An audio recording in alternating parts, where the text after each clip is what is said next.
Nunca pensé que mi 70 cumpleaños acabaría con la traición de mi propio hijo.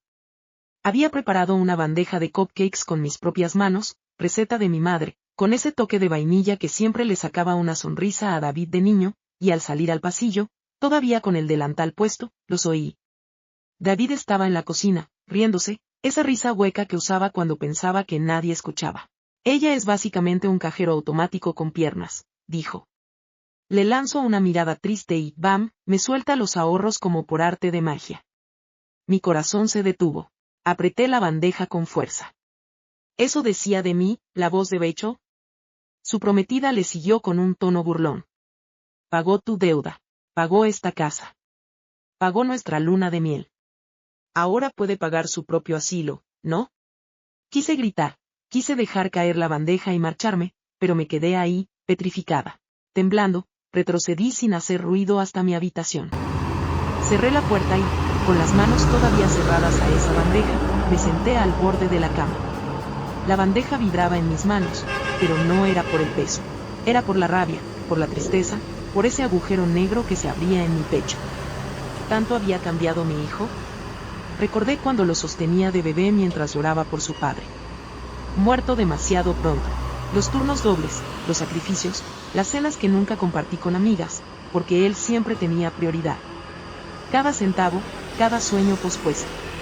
Para esto, en la mesita de noche, el relicario de plata con la foto de David de niño parecía mirarme con otros ojos. Esos ojitos que una vez prometieron que siempre estaría a mi lado. Me daban ganas de reír y llorar al mismo tiempo. Esa noche no hubo fiesta, no hubo abrazos. Me encerré con mis pensamientos y mi dignidad, como un abrigo viejo que aún calienta aunque esté lleno de remiendos. No dije una sola palabra. ¿Para qué? Ya no se trataba de discutir. Se trataba de ver con claridad. Porque algo cambió dentro de mí esa noche. Me vi a mí misma como si fuera otra mujer. Una que había dado y dado. Y ahora debía decidir si quería seguir vaciándose o empezar a llenarse de nuevo. A llenarse de valor, de respeto, de fuerza. No rompí nada. No lloré en voz alta. Pero me prometí que ese sería el último cumpleaños que pasaría en una casa donde mi presencia se toleraba, pero no se honraba. Ella puede pagar su propio asilo. Esa frase me siguió incluso en sueños. ¿Y saben qué? Que la vida da vueltas. Y algunas vueltas, aunque duelan, son necesarias. Así que no dije nada. No les grité. No les enfrenté. Simplemente me quedé callada, mientras empezaba a trazar el primer hilo de lo que sería mi regreso. Silencioso, legal, implacable. Porque si ellos pensaban que me habían reducido a una anciana inútil, no tenían ni idea de lo que una madre herida, pero despierta, puede llegar a hacer. 2 meses antes de esa cena infame, había hecho algo que jamás pensé que haría a mis 70 años. Saqué $30,000 de mi fondo de retiro. Ni para mí, ni para un viaje, ni para arreglarme los dientes que tanto me duelen. Lo hice por David, mi hijo. Es la última vez. Me repetí mientras firmaba los papeles en el banco. Esta vez sí cambia. Pero lo dije más para convencerme que por creerlo, David arrastraba una deuda de juego que ya se le salía por los bolsillos. Tarjetas al tope, prestamistas llamando a todas horas, y esa mirada esquiva que ya conocía de otras veces. Pero aún así, pensé que podía salvarlo. ¿Y qué otra opción tenía yo? Vivíamos juntos desde hacía años.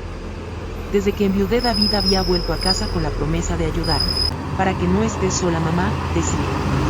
Pero pronto fue evidente que el que necesitaba ayuda era él. Y no solo económica. Nunca encontró un rumbo. Empezó proyectos y los dejaba. Se metía en negocios dudosos. A veces pasaba semanas enteras sin decirme más que un gruñido. Pero era mi hijo. Y esa casa, nuestra casa, era mi único bastión. La compramos con mi esposo hace más de 30 años. Cada ladrillo fue pagado con esfuerzo. Recuerdo que los domingos mi marido arreglaba el jardín mientras yo cocinaba empanadas para los vecinos. David jugaba en el porche con su camioncito de plástico. En esa misma cocina le enseñé a leer, y en esa misma sala le conté que su papá ya no volvería del hospital. La casa era mi refugio, nuestro hogar. Así que cuando David me dijo con los ojos rojos y las manos temblorosas que lo iban a romper si no pagaba, sentí que no tenía opción. Me llevó 3 días de insomnio decidirlo. 3 días mirando el techo con los dedos entrelazados sobre el pecho, escuchando el tic-tac del reloj y el ronroneo del viejo refrigerador. Al 4.º día, fui al banco. No hay nadie más que pueda ayudarte, David, le dije mientras le entregaba el cheque. Él bajó la mirada. Gracias, mamá, te lo juro, voy a cambiar. Y por un momento, creí verlo. A ese niño flaco con la frente sudada y las rodillas raspadas, que me abrazaba cada vez que volvía del trabajo. Pensé que aún había esperanza. Que este rescate sería el último. Los primeros días después del pago, David fue amable. Hasta me llevó flores una tarde. Rachel, su prometida, también fingió entusiasmo. Me ayudó a cambiar unas bombillas. Me preguntó por mis recetas. Yo, que no soy ingenua, sentí la falsedad, pero quise creer. A los pocos días, volví a notar las señales. Llamadas escondidas, recibos escondidos en el tacho de basura, miradas nerviosas cuando sonaba su teléfono. Y sin embargo callé. Me decía: espera, dale tiempo, como si la paciencia fuera mágica. Pero lo peor no fue su recaída. Lo peor fue darme cuenta de que ya no me veía como su madre, sino como un salvavidas viejo. Algo que se usa cuando hay peligro. Y luego se deja a un lado. Una noche, me levanté al baño y lo escuché hablando con Rachel en la cocina. La voz baja. Casi un susurro. Con esa plata estamos bien, pero en cuanto mi vieja se vaya, ahí sí podemos empezar de cero. Rachel rió. La decoración está pidiendo a gritos un cambio. Pintura nueva. Sacamos ese mueble de abuela. Todo nuevo. Me apoyé contra la pared, en silencio. Y comprendí. No era que me querían salvar. Era que me querían fuera. El alivio de haberlo salvado duró menos que un respiro. Pero no lo dije. No esa noche. Porque si algo aprendí en estos años, es que cuando una mujer ya no le teme al abandono, puede empezar a planear su salida con dignidad. Y eso, justo eso, fue lo que empecé a hacer. David era mi único hijo. Mi todo. Lo crié sola desde que tenía 7 años, cuando su padre murió de un infarto en medio del trabajo. Una mañana estaba preparando el desayuno. Y por la tarde ya estaba vistiendo de negro. La vida me cambió de golpe, pero no tuve tiempo para lamentarme. Tenía que seguir. Tenía que criar a un niño que no entendía por qué papá no volvía del hospital. Desde entonces, fui madre y padre. Enfermera cuando tenía fiebre. Maestra cuando no entendía los deberes. Árbitra cuando se peleaba con los amigos. Cocinera, chofer, psicóloga. Todo eso, sin dejar de trabajar. Muchas veces me dormía en la mesa, con el uniforme puesto y la cuchara en la mano. Pero nunca me quejé. David sabía lo que yo había sacrificado. Oh, eso pensé. A veces, cuando llegaba de la escuela con una mala nota, me abrazaba llorando y decía: mamá, te prometo que un día voy a devolverte todo. Nunca voy a olvidar lo que hiciste por mí. Y yo le acariciaba el pelo, pensando que valía la pena. Y como no iba a creerlo, tenía esa manera dulce de mirarme. Como si yo fuera su hogar. Lo defendí de todo. De los vecinos que lo juzgaban, de las maestras que no lo entendían, incluso de mis propias hermanas que decían que lo malcriaba. Déjalo ser, respondía. Ya la vida le quitó bastante. Pero lo que no sabía entonces, es que uno no puede criar a alguien dándole todo sin enseñarle el valor de lo que se le da. Porque si no, llega un día en que creen que lo merecen por derecho. Y ese día me llegó. Con los años David cambió. Dejó de besarme en la frente, dejó de contarme sus cosas. Empezó a hablarme con tono condescendiente, como si yo fuera una tonta anticuada que no entendía cómo se mueve el mundo ahora. Pero yo seguía ahí. Firme. Callada. Nunca me gustó Rachel, pero intenté aceptar su elección. Me decía, si ella lo hace feliz, entonces la acepto. Pero la verdad, nunca lo vi realmente feliz con ella. Lo controlaba, lo corregía delante de mí, le hablaba como si fuera un niño. Y cuando yo intervenía, ella me miraba como si fuera invisible.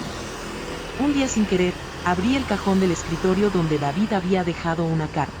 No soy de hurgar, pero buscaba una estampilla y ahí estaba, abierta, sobre una carpeta. Era una nota de un banco. Una advertencia por deudas acumuladas. Ahí supe que lo del juego no había terminado. Y también supe que me lo había ocultado a propósito. pero en vez de enfrentarlo, decidí esperar. Quería que él me dijera la verdad. Pensé, cuando esté listo, vendrá. Y una parte de mí aún quería creer que seguía siendo ese niño que me abrazaba con lágrimas y promesas. Nunca vino. Lo que vino fue Rachel, una tarde, con voz melosa, preguntando si había pensado en mudarme a una residencia linda donde te cuiden bien, mamá. Me dijo que había visto algunas con jardines y talleres de cerámica, que allí podría hacer amistades con personas de mi edad. Yo asentí sin decir palabra, aunque por dentro me hervía la sangre. ¿Cerámica? Después de 40 años de limpiar, cuidar, sobrevivir, ¿me ofrecían moldear barro para entretenerme mientras ellos redecoraban mi casa? Ahí entendí que ya no me veían como la mujer que los había sostenido, sino como un estorbo que empañaba su fachada. Y aún así, no lloré. Tomé una taza de té, alicé el mantel con las manos, y me senté en silencio, con la espalda recta y el corazón endurecido. Porque aunque me habían dejado de ver como madre, yo no iba a dejar de comportarme con dignidad. Pero en lo profundo, esa noche, mientras etiquetaba los frascos de la despensa, como siempre, supe que algo se había quebrado para siempre. Y una mujer con el alma rota, ya no espera justicia. La ejecuta en silencio. Fue un jueves. Yo llevaba una bandeja con galletas de avena recién horneadas y limonada, como solía hacer cuando David era chico. No porque me lo pidieran, porque así soy yo. Porque aún creía ilusa, que los gestos pequeños podían cambiar corazones. Ellos estaban en la sala, en ese sofá que elegí con tanto cuidado hace 20 años. Rachel con las piernas cruzadas, copa de vino en mano, otra vez ese vino caro que yo compré para ocasiones especiales. Y David con los pies sobre la mesa de centro, revisando unos papeles. Desde el pasillo, escuché mi nombre. No te preocupes, amor, decía David. Ya hable, con acento agudo con el abogado. En cuanto mamá se mude, el trámite es sencillo. Remodelamos lo que haga falta y empezamos de cero. Esta casa puede valer el doble con los arreglos justos. Me detuve en seco. ¿Y estás seguro que no hay nada a su nombre?, preguntó Rachel, con esa voz aguda que usaba cuando quería sonar inteligente. ¿Por qué sería un problema si después cambia de opinión? Todo está controlado, murmuró él. Solo hay que sacarla con cuidado. No queremos escándalos. Y tampoco quiero que parezca que le estamos echando. Rachel soltó una risita. Claro. Pobrecita. La vieja ni se va a enterar. De acá a unos meses, ni rastros de su gusto anticuado. Yo no me moví. Ni un paso, ni un suspiro, ni un crujido de piso. Solo apreté más fuerte el borde de la bandeja, y entré a la sala con una sonrisa tranquila. Como si no hubiera oído nada. Como si no hubiera sentido ese golpe seco en el pecho. Como si no me temblaran las manos de pura rabia. ¿Galletas?, ofrecí. Con la misma voz dulce que usaba cuando David se caía de pequeño. Rachel levantó la vista. Sorprendida. ¡Ay, qué rico! Justo estaba diciendo que me moría por algo dulce. Así, respondí. Entonces te va a encantar esto. Es una receta de mi madre. Tiene ese saborcito tradicional. David murmuró un agradecimiento sin mirarme a los ojos. Los observé comerse las galletas con la avidez de quien no sabe que está siendo observado. Y ahí lo supe. No era una cena lo que me esperaba. Era un desalojo encubierto. Esa noche, mientras lavaba los platos, repasaba cada palabra de esa conversación, como si fueran piezas de un rompecabezas. La forma en que David había dicho sacarla con cuidado, la risa de Rachel al decir, ni se va a enterar. Como si yo fuera un jarrón viejo que se puede mover de un lugar a otro sin preguntar. Me senté en la silla de la cocina, la misma donde solía leer las cartas de mi esposo. La misma donde planifiqué cada cumpleaños de David. Pasé el dedo por la superficie de madera. Sentí cada grieta, cada marca de uso. Esta casa tenía historia. Mi historia. Y no iba a permitir que la borraran con pintura beige y cojines de diseñador. Al día siguiente, me puse mi blusa de lino azul, la que uso para asuntos importantes, y fui a ver a mi abogado. No dije nada a David, ni una palabra.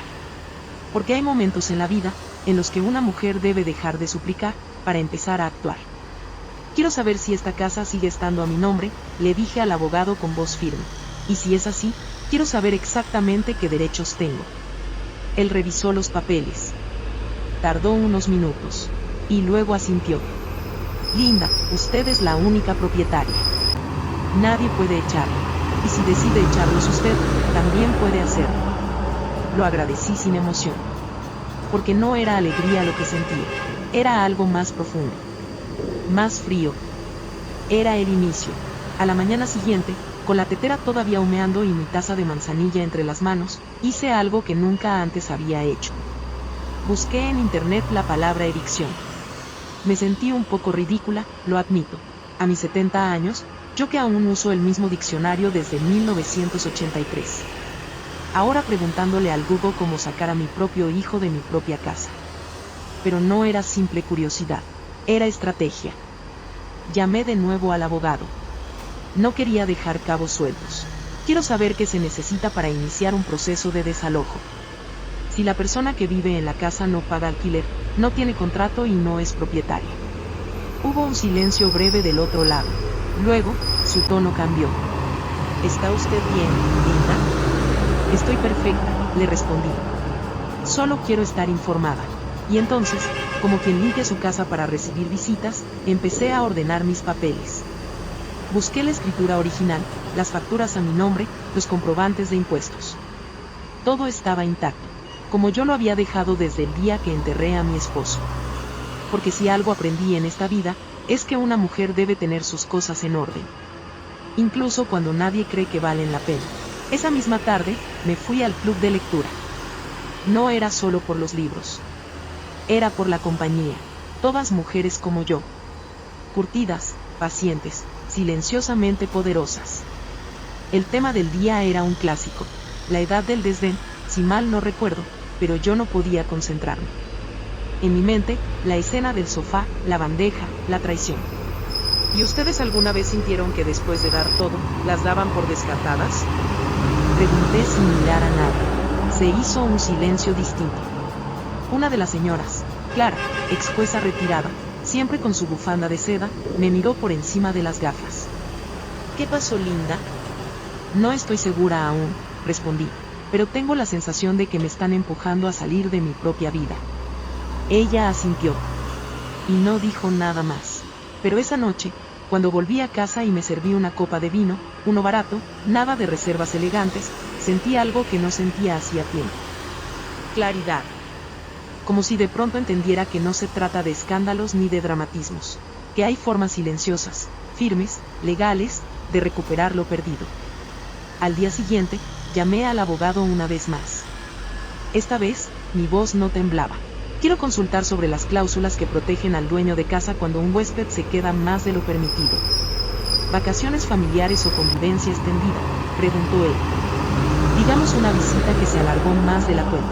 Y con eso, el primer ladrillo de mi muralla se colocó. No se trataba de pelear con David ni de vengarme de Rachel. Se trataba de recuperar lo que era mío, mi espacio, mi paz, mi dignidad. Porque si ellos no querían reconocer todo lo que había hecho, yo tampoco iba a seguir explicándolo. Y aunque aún no tenía un plan completo, sabía que las mejores jugadas no se gritan, se preparan. En silencio. Con una taza de té en la mano y una carpeta de documentos bajo el brazo. Porque la justicia, la verdadera, empieza con una pregunta tranquila. Y termina con una puerta cerrándose suavemente detrás tuyo. A veces basta una mirada para saber que alguien entiende lo que estás viviendo. Esa noche, mientras recogíamos las tazas en el club de lectura, Clara, la jueza retirada, me ofreció ayuda para guardar los libros en la caja. No dijo nada sobre mi comentario anterior. No preguntó, solo me entregó una mirada serena. De esas que dicen, yo también estuve ahí. De regreso a casa, no encendí la radio. Me gusta conducir con el sonido del motor y el ruido suave de las ruedas sobre el asfalto. Me ayuda a pensar. A desenredar las emociones como quien desarma un ovillo con paciencia. Y esa noche, decidí que no iba a mendigar más mi lugar. David no me veía. Rachel me despreciaba. Y la casa que yo había construido con cada sacrificio, ahora era una especie de escenario donde actuaban una vida que no me incluía. Yo era un telón viejo que querían reemplazar. Así que empecé a observar. No con ojos de madre, sino con los ojos de una mujer que ha sido traicionada. Me fijé en los horarios, en las rutinas. Noté que los lunes salían juntos a cenar, que los viernes Rachel iba a pilates, que los domingos él dormía hasta tarde. Me volví invisible a propósito, y eso me dio poder. Una semana después, encontré en el tablón del supermercado un aviso de alquiler. Un pequeño apartamento de una habitación, cerca del parque, tranquilo, sin pretensiones. Ideal para alguien que quiere desaparecer un rato del mapa. Fui a verlo sola, no le conté a nadie. La propietaria, una señora tan menuda como alegre, me ofreció té con galletas mientras me mostraba el lugar. Todo estaba limpio, ordenado, con una ventana que daba al jardín. Aquí puede tener su tranquilidad, dijo con una sonrisa. Y supe que eso era lo que quería. Tranquilidad. Volví a casa y, mientras doblaba la ropa, empecé a guardar algunas cosas en una maleta pequeña. Cosas que no se notan. Mi libro favorito, mi bata de hilo blanco. Las fotos antiguas que siempre tuve escondidas en la mesita de noche. David y Rachel estaban en la terraza, hablando de colores de pintura. Y si usamos un gris claro para la sala, más moderno, decía ella. No quiero que quede como un asilo, respondió él. Me reí por dentro. Si supieran lo que planeaba, si siquiera imaginaran que la anciana se estaba yendo por voluntad propia y no echada. Esa noche, fingí dolor de cabeza y me acosté temprano. Pero no dormí. Me quedé escuchando los ruidos de la casa. El crujido de los escalones. El goteo lento del grifo. Los pasos suaves de Rachel al ir al baño. Pensé en mi esposo. En cómo juntos soñamos cada rincón de esa casa. En cómo David aprendió a andar en bicicleta en el jardín. En cómo por tantos años, yo misma creí que ese hogar era también mi ancla. Pero ahora entendía que una casa no es ladrillos ni recuerdos. Es respeto. Y cuando ese respeto desaparece, el resto se desmorona como un castillo de naipes. El sábado siguiente, aproveché que ellos salieron a visitar a unos amigos y llevé mis cosas al apartamento. Pocas maletas. Solo lo esencial. Cuando volví por la tarde, puse la tetera como siempre, pero esta vez no por rutina sino por cierre. Me serví una taza, saqué mi libreta de notas y escribí solo una frase: ya no soy la que espera. Antes de dormir, me aseguré de revisar los documentos del abogado. Todo estaba listo para el siguiente paso. Y mientras alisaba la manta sobre la cama, esa manta vieja que siempre llevo conmigo y que huele a lavanda, sonreí por primera vez en semanas. No porque tuviera un plan perfecto, sino porque, por fin, tenía uno. El día que me fui nadie lo notó, ni una lágrima ni un portazo. No dejé nota en la mesa ni mensaje en el refrigerador. Cerré la puerta de mi cuarto con el mismo cuidado con el que se cierra un libro que una ya no piensa releer. Guardé la llave en mi bolso de cuero y bajé por las escaleras como tantas veces antes, pero sabiendo que esta vez era distinto. Les dije que iba a visitar a una amiga del club de lectura por unos días. Tiene una operación en la rodilla y necesita compañía. Mentí sin pestañear. David solo murmuró, ok mamá, sin quitar la vista del televisor. Rachel ni se molestó en salir de la cocina. Me dio un suerte con eso desde la distancia, mientras olía la salsa de tomate que estaba preparando. Por dentro, yo hervía. Por fuera, sonreía. Mi coche estaba cargado desde temprano. Maleta con ropa, mis frascos etiquetados, los que no permitiría que Rachel tirara por pasados de moda. La manta tejida por mi madre y el relicario con la foto de David cuando aún me abrazaba sin vergüenza. También llevé mi carpeta de documentos. Lo legal. Lo concreto. Porque en ese momento más que madre ya era estratega. Llegué al apartamento a media mañana. El sol entraba por la ventana grande del comedor, y el silencio era puro, como agua recién hervida. Me senté en la silla junto al ventanal, saqué mi libreta y anoté la fecha. Hoy dejo de ser huésped de mi propia vida. Afuera, el mundo seguía su curso. Ni un temblor, ni un aviso. La tierra no tiembla cuando una mujer se libera. Solo se acomoda. David me mandó un mensaje al anochecer. ¿Llevaste el cargador de Rachel por error? Respondí con un simple, no, revisa la sala. Ninguna otra pregunta. Ningún, te extraño mamá. Como si yo fuera un mueble más que había salido de la casa. Y yo, sentí alivio. Esa noche dormí con la ventana entreabierta, escuchando los grillos. Me preparé una infusión con miel, me puse la bata blanca que me hacía sentir en casa, y encendí una velita. No por devoción, por rito. porque una también merece marcar sus comienzos con pequeñas ceremonias. Al día siguiente, fui a caminar al parque. El aire olía a pasto recién cortado y a pan tostado de alguna panadería cercana.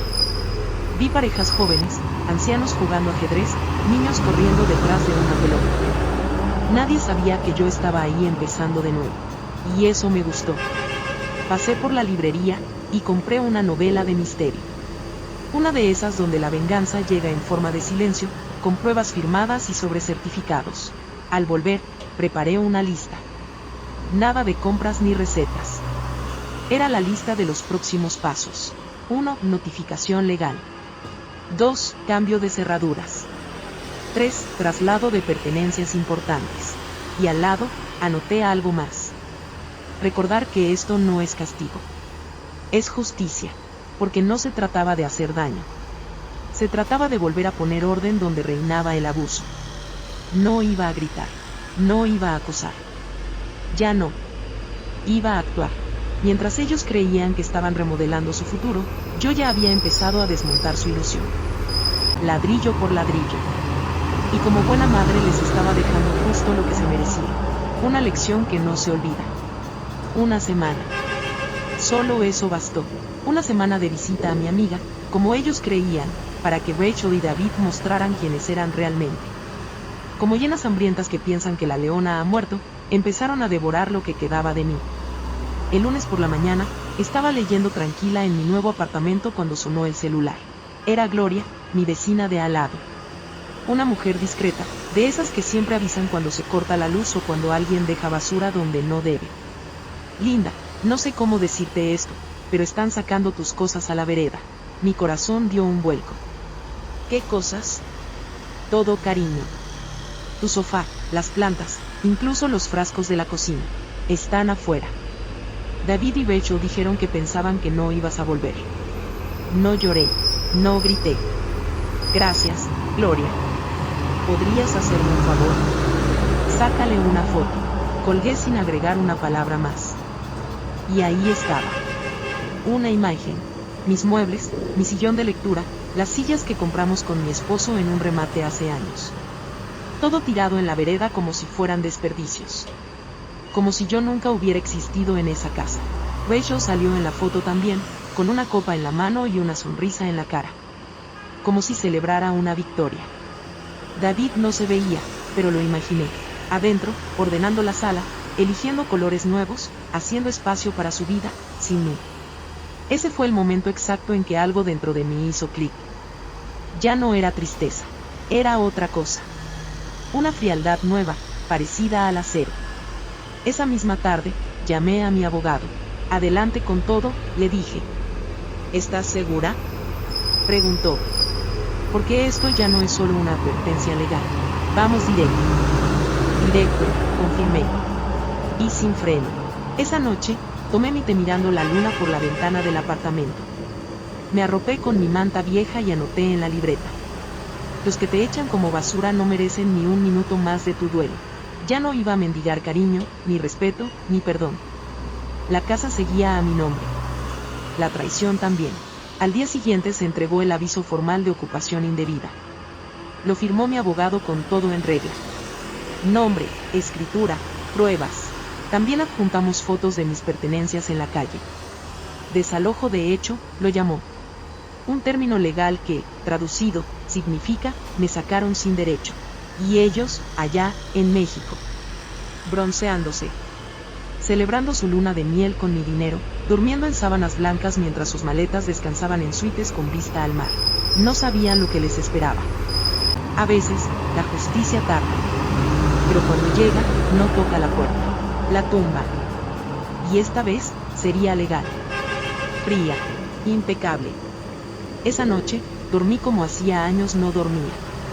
Esa misma semana, mientras ellos nadaban en piscinas de hoteles lujosos y brindaban en cenas con velas que yo pagué sin saberlo, yo estaba sentada frente a un escritorio de madera pulida, firmando papeles con mi abogado. Cada documento, cada firma, era un ladrillo más en la muralla que estaba construyendo entre ellos y mi futuro. Ya no necesitaba decirles nada. El lenguaje que entendían ahora era otro. Un día después, el aviso oficial de ocupación ilegal fue entregado. Lo recibieron a través de un correo electrónico, y según me contó el abogado, también se dejó copia física en el buzón de la casa. Una casa que, legalmente, no era de ellos. Nunca lo fue. El abogado me miró con una mezcla de admiración y cautela. Linda, usted está manejando esto con una calma impresionante. Le sonreí con la taza de té entre las manos. Es que esto no es venganza. Es limpieza. Estoy sacando la basura de mi vida. Esa noche volví a casa, mi nuevo hogar, y me senté a tejer. Algo sencillo, una bufanda color lavanda para el invierno. A cada punto que daba pensaba en los años que tejí mi vida alrededor de David.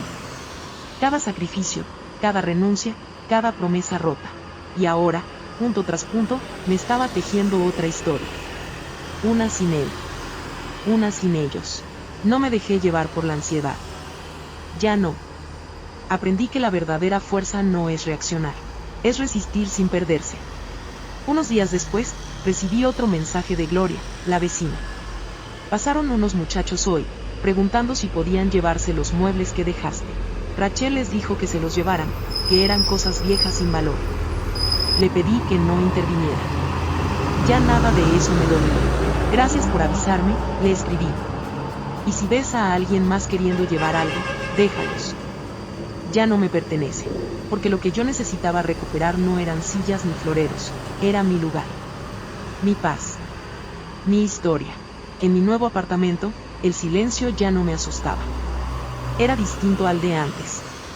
No era ese silencio de soledad resignada, era un silencio fértil. El que uno siente cuando algo nuevo está por crecer. Fui a visitar a Clara al club de lectura. No hablamos de leyes ni de desalojos. Hablamos de libros, de la vida, de las cicatrices que una lleva pero no muestra. Me regaló una pequeña planta de lavanda en una maceta de cerámica pintada a mano. La lavanda siempre vuelve a florecer, me dijo. Aunque la arranques, aunque la quemen, siempre regresa. Esa noche la puse junto a la ventana, al lado de mi relicario. Me preparé una infusión y me senté a escribir en mi libreta. Hoy no duele. Y era verdad. No dolía, porque ya no estaba esperando justicia del otro. La estaba haciendo yo misma. El sol brillaba en la ciudad como pocas veces. Y mientras los vecinos regaban sus jardines o paseaban al perro, en otra parte del mundo, en un resort junto al mar, David se doraba la piel sin sospechar que el mundo que conocía se estaba desmoronando. Fue un jueves cuando el aviso de ocupación indebida les llegó por correo electrónico. Me lo confirmó el abogado apenas unas horas después. Lo abrieron desde una IP en Cancún, me dijo. Primero pensaron que era spam, pero luego, empezaron los mensajes. Rachel, al parecer, fue la primera en reaccionar. ¿Qué demonios es esto?, escribió desde su cuenta. El tono no era de sorpresa. Era de soberbia herida. Esa que brota cuando quienes están acostumbrados a salirse con la suya, se topan con la ley. David tardó en responder.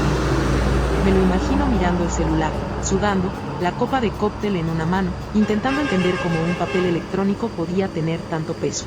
¿Esto es real?, preguntó. Mi abogado fue breve, sí, ilegal. Mientras tanto, yo estaba en la panadería del barrio, eligiendo pan fresco para acompañar mi sopa.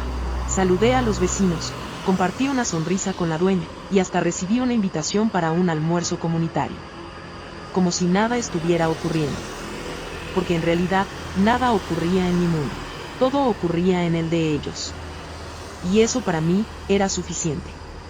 Volví a casa, acomodé el pan en su bolsa, y me senté a escribir. Solo una frase. Que el aviso les llegue con sol. Y la tormenta detrás. 2 días después, me confirmaron que el aviso también se había colocado físicamente en la casa. Un papel oficial, sellado y con todas las firmas, clavado en la puerta principal. Lo imagino flotando levemente con el viento, como una bandera de advertencia. Rachel, según supe por Gloria, mi informante silenciosa, llamó histérica a la policía al ver el papel en la puerta. Esto es ilegal, es acoso, gritaba. Pero no, no era ilegal. Era justicia. Por fin, David intentó calmarla, pero sin éxito. Estaban a medio mundo de distancia, y el poder, ese falso poder que creían tener, se les escurría entre los dedos. Esa noche me preparé una sopa de zanahoria con jengibre. Mientras la revolvía pensé en las veces que cociné para ellos. en las noches en que me quedaba despierta esperándolos, en los cumpleaños donde fui la única que preparó algo, y la única que no recibió ni un gracias. Ahora, cada cucharada me sabía a libertad. Y al final de esa cena sencilla, anoté algo más. Las cartas están sobre la mesa, y esta vez, las mías tienen respaldo. Mientras ellos lidiaban con papeles legales entre cócteles y bronceadores, yo abría cajas de recuerdos en mi nuevo apartamento. No porque extrañara lo viejo, sino porque quería entender en qué momento me perdía a mí misma por complacerlos. Una de las cajas tenía tarjetas de cumpleaños que David me hacía de niño. Letras torcidas, dibujos de flores, promesas de cuidarme para siempre. Leí una que decía: mamá, eres la mejor. Cuando sea grande te voy a comprar una casa tan linda como tú. La doblé con cuidado y la volví a guardar. Qué ironía, ¿no? Hoy pelean por quedarse con la casa que ya les di todo, sin siquiera preguntar si necesitaba algo. Esa noche me preparé un té de manzanilla y me senté en la mecedora que me traje desde la antigua sala. Gira suave, como siempre. Como cuando lo acunaba de bebé, como cuando tejía su primer suéter en invierno. Como cuando me sentaba a esperar que llegara del colegio sin una sola llamada. Y ahí, en ese vaivén lento, me di cuenta. No estaba enojada. Estaba agotada. No del cuerpo. No de las piernas cansadas o de los huesos que ya crujen al agacharme. Era el alma la que ya no quería seguir pidiendo espacio en una casa que había fundado yo misma. Pensé en todos los cumpleaños que David se olvidó, en cada Navidad en la que llegaba tarde, con una excusa barata y sin mirar a los ojos. Pensé en cómo le bastaba una llamada para pedirme dinero, pero no para preguntarme cómo estaba. Y aún así, yo seguía ahí, sonriendo, justificando. Como tantas mujeres que aman tanto, que se olvidan de ellas mismas. Me acaricié el cuello, donde cuelga el relicario. Ese con su foto a los 5 años. Esa edad en que aún me abrazaba sin que se lo pidiera. Me pregunté si alguna vez volvería a ver a ese niño en el hombre en que se convirtió. La respuesta llegó rápido. No, ese niño murió el día que me miró con desprecio por dejar mi trabajo. El día que, junto a Rachel, me ofreció una residencia como si fuera un favor. El día que tiró mis cosas a la calle. Ese niño ya no existe. Y yo tampoco soy la misma. Ahora era otra, una mujer que había dejado de rogar. Que entendía que la sangre no alcanza cuando el respeto se ha evaporado. Que había aprendido, con años de silencios tragados, que el amor de madre no es sinónimo de esclavitud. Mientras el reloj marcaba las 10, anoté en mi libreta. Hoy no extraño. Hoy reconozco. Porque no se trata de vengarse. Se trata de ver con claridad. Y una vez que ves, ya no podés volver a cerrar los ojos. Y si una mujer de mi edad tiene algo a su favor, es el tiempo. Tiempo para pensar. Tiempo para planear. Tiempo para recuperar lo que nunca debí ceder. No me tembló la mano. Ni un poco. Mientras firmaba el contrato con la empresa de mudanzas, mi voz era clara. Mis ojos firmes.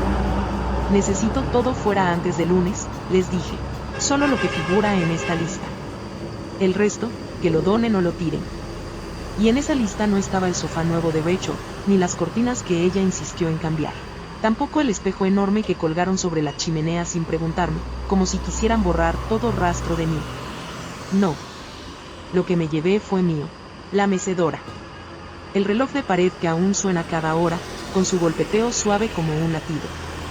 Mi vajilla de porcelana, la que compré en cuotas durante 6 meses cuando aún soñaba con cenas familiares llenas de risas. Y por supuesto, los libros de cocina de mi madre. Las recetas escritas a mano, con manchas de aceite y anotaciones en los márgenes. Todo fue empacado con cuidado. Los muchachos de la mudanza me miraban con esa mezcla de respeto y curiosidad. ¿Todo esto es para usted sola, señora?, preguntó uno. Es para mí, respondí sin vacilar.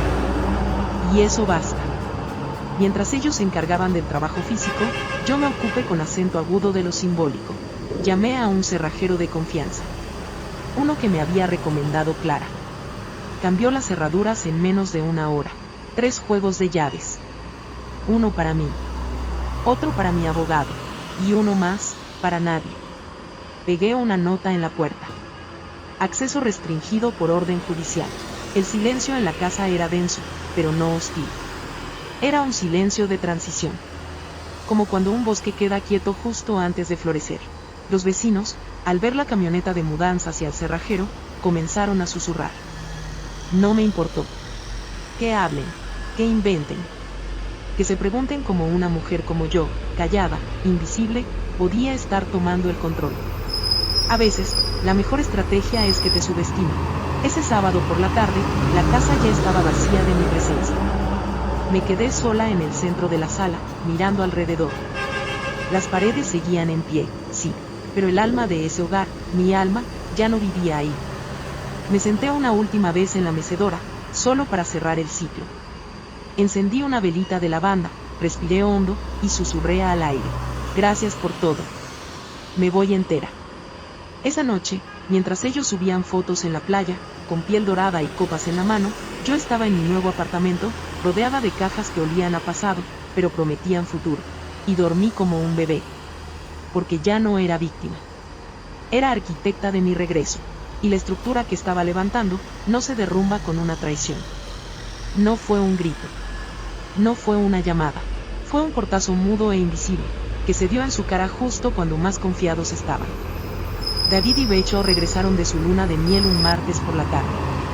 El taxi los dejó frente a la casa y, según me contó Gloria, bajaron con esas sonrisas postales que solo tienen los que creen que el mundo gira a su favor. Maletas caras, gafas oscuras, el bronceado de quien no ha tenido una sola preocupación en semanas. Pero cuando se acercaron a la puerta, lo vieron.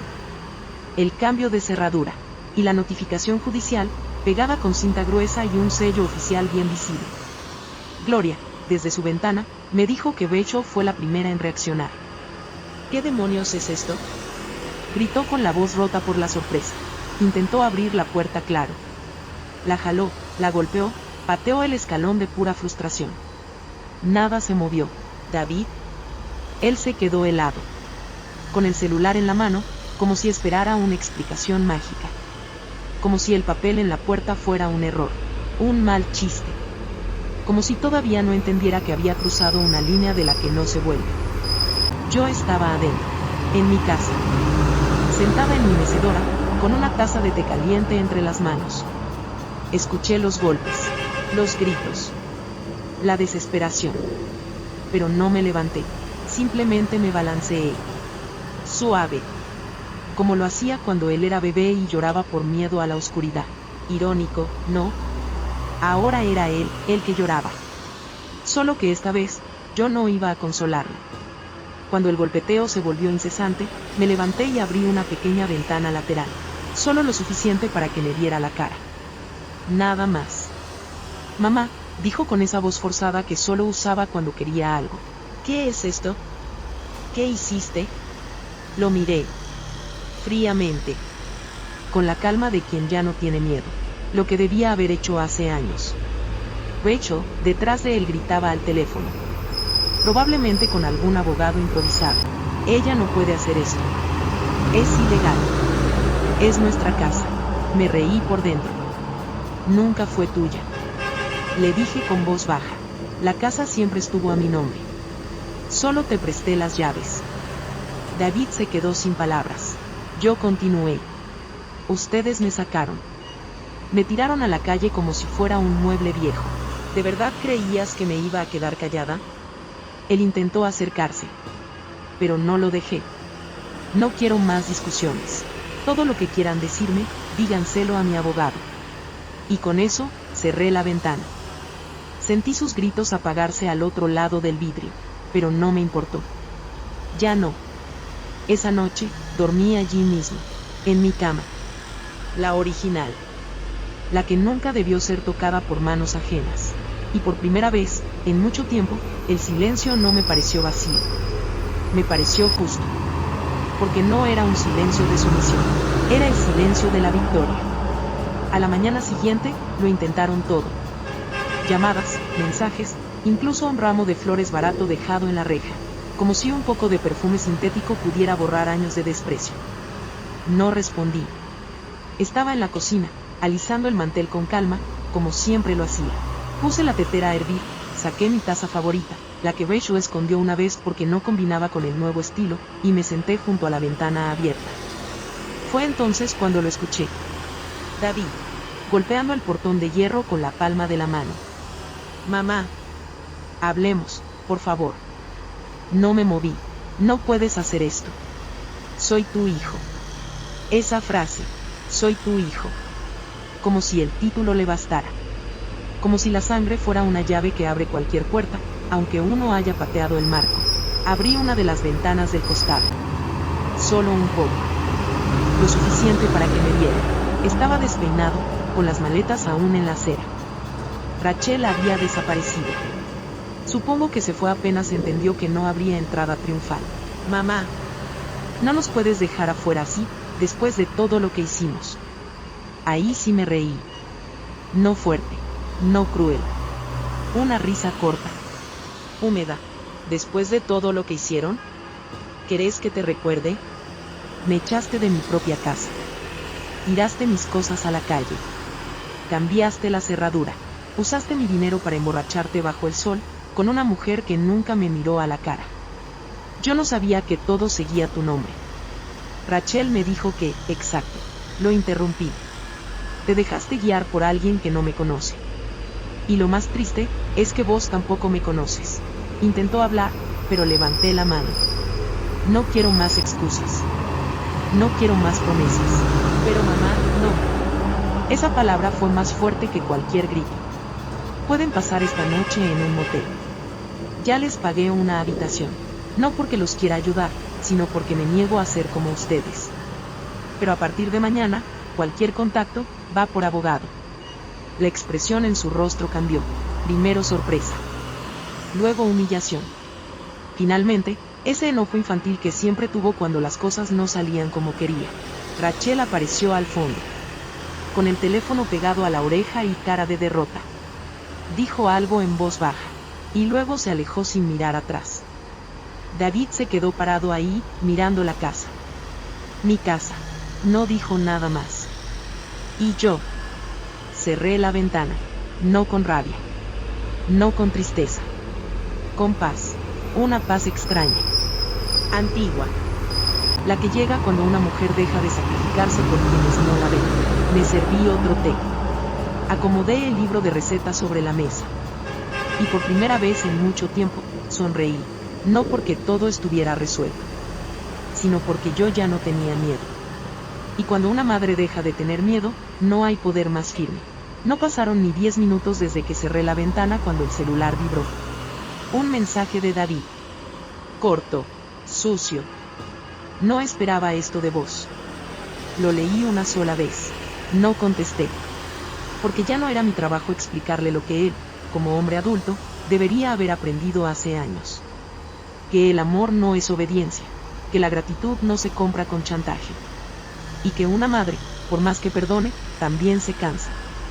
Llamé al motel y confirmé que la habitación estaba lista. Una noche. Cama doble. Agua caliente y televisión por cable. Suficiente. No era venganza. Era un cierre. Les dejé un sobre bajo la reja. Con la dirección del motel y el comprobante de pago. También, escrita a mano con mi caligrafía firme, una sola línea. Esto es lo último que recibirán de mí. Todo lo demás, con mi abogado. Después de eso, apagué el celular. No para huir, sino para descansar. La noche cayó suave. La casa, ahora en orden, olía a cera de muebles y pan tostado. Me senté en la mecedora. Puse una manta sobre las piernas y miré el fuego débil en la chimenea. No hacía frío, pero me gustaba ese calor pequeño, íntimo, que no busca deslumbrar, solo acompañar. Recordé todas las veces que esperé ese tipo de silencio. No el de la soledad, sino el de la dignidad recuperada. Me había pasado media vida disculpándome por tener límites. Por pedir respeto. Por decir no, siempre temiendo que me dijeran que era egoísta. Que era demasiado. Pero ahora, ese miedo se había ido. Y en su lugar, estaba esto. Una calma que no necesitaba justificarse. La casa respiraba distinta. Ya no se sentía invadida, alterada, ajena. Volvía a oler a mí. A mis costumbres. A la mujer que la levantó con esfuerzo, y la defendió con silencios. Pensé en Rachel. En su rostro descompuesto cuando entendió que nada era suyo. En su risa burlona el día que sugirió que me fuera, a un lugar con gente de mi edad. Y me pregunté, ¿qué edad tiene la dignidad? ¿Tiene fecha de vencimiento? Porque si fuera así, yo sería eterna. David, no sé dónde durmió esa noche. Ni me importa. Quizás se quedó en el auto. Quizás buscó otro favor. Pero algo me dice que, por primera vez en mucho tiempo, tuvo que pensar en lo que significa quedarse solo. Y eso, ya no es mi problema. Al día siguiente, me levanté temprano, abrí las ventanas y dejé que el aire nuevo limpiara lo que quedaba.